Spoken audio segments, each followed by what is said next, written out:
Saudi अरब शायद उस युद्ध में लौटने की तैयारी कर रहा है जिसे छोड़ने में उसे सालों लगे। रियाद यमन में हूथियों पर संभावित समुद्री या जमीनी हमले के लिए सेना तैनात कर रहा है और लाल सागर में जहाज रानी की सुरक्षा हेतु बहुराष्ट्रीय नौसैन्य गठबंधन बना रहा है।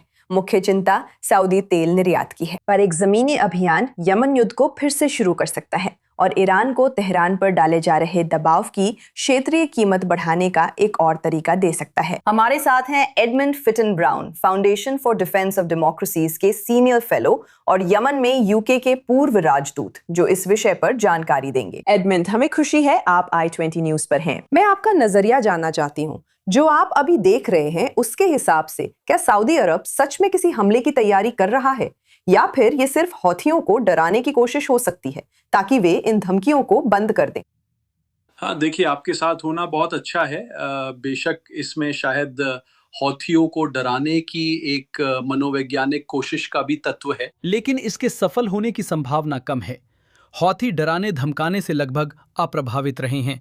उन्होंने पिछले साल अमेरिका से युद्ध में भी खुद को बचा लिया था। वे इजराइल के साथ भी टकराव कर चुके हैं। वे सऊदी अरब से भी सच में नहीं डरते, और जाहिर है सऊदी अरब के पास खोने के लिए कहीं ज्यादा है, क्योंकि हौथी तो वैसे भी युद्ध, संघर्ष और अराजकता की स्थिति में रह रहे हैं।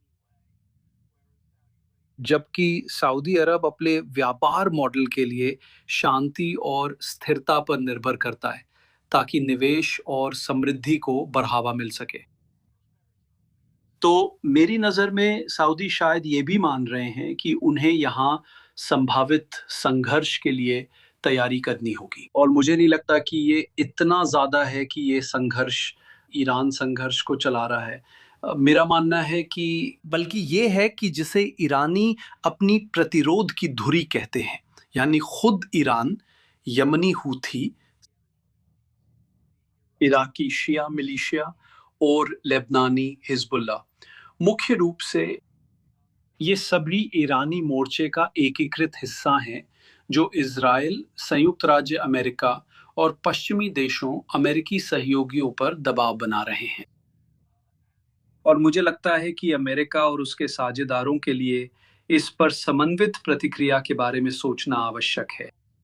मुझे लगता है कि हम स्पष्ट रूप से देख सकते हैं कि जब से ईरानियों ने हॉर्मुज जलडमरू मध्य में फिर से आक्रामक रुख अपनाया है, और वास्तव में बिल्कुल उन्होंने जॉर्डन में अमेरिकी सैनिकों पर हमला किया, जो कि एक तरह की पहल थी, ना कि अमेरिकी हमलों के जवाब में। ये स्पष्ट है कि यमनी हूती किसी हद तक सऊदी अरब के साथ संघर्ष को संभाल रहे हैं। लेबनानी हिजबुल्ला निश्चित रूप से इजराइल के साथ मोर्चा जिंदा रखे हुए हैं, और इराकी शिया मिलिशिया भी अपनी भूमिका निभा रहे हैं, जिसमें से कुछ भूमिका सऊदी अरब के खिलाफ भी है। मुझे नहीं लगता सऊदी नेतृत्व तनाव बढ़ाना चाहता है, लेकिन वे समझ सकते हैं कि उनके पास विकल्प नहीं बचेंगे। आप एकीकृत प्रतिक्रिया की बात करती हैं, इसका क्या अर्थ है? क्या सऊदी अरब क्षेत्रीय सहयोगियों से मदद की उम्मीद कर सकता है? अगर सऊदी अरब हूथियों पर हमला करे तो कौन से देश मदद कर सकते हैं? हाँ, नहीं, ये बहुत अच्छा सवाल है। मेरा मतलब है, जाहिर है संयुक्त राज्य अमेरिका सऊदी नेतृत्व के लिए सबसे अहम सहारा है। लेकिन सऊदी नेतृत्व जानता है कि डोनाल्ड ट्रंप की नीतियां हमेशा अनुमानित नहीं होती। और इसलिए आप जानते हैं वे बहुत उलझन में रहे हैं। मैं कहूँगा अमेरिका ईरान युद्ध पर क्या किया जाए।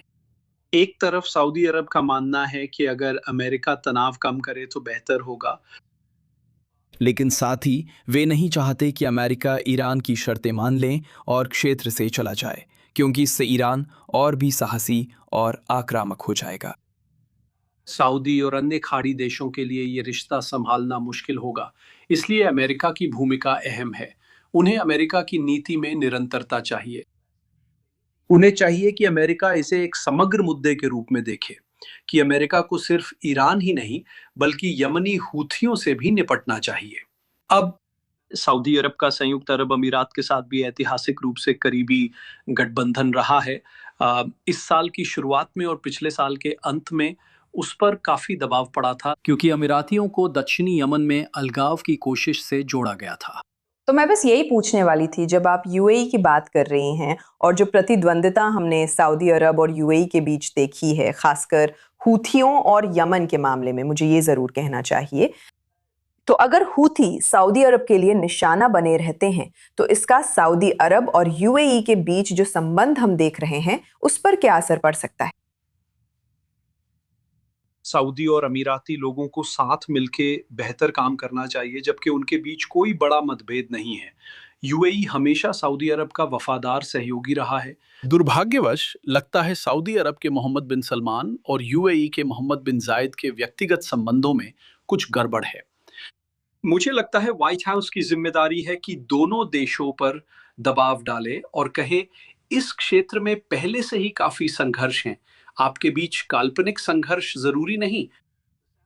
जैसे ही हूथियों ने सऊदी अरब की नाकाबंदी की धमकी दी, सऊदी अरब ने बहुत जल्दी कहा, हमारे पास एक गठबंधन है जिसे हम आपके खिलाफ सक्रिय करेंगे।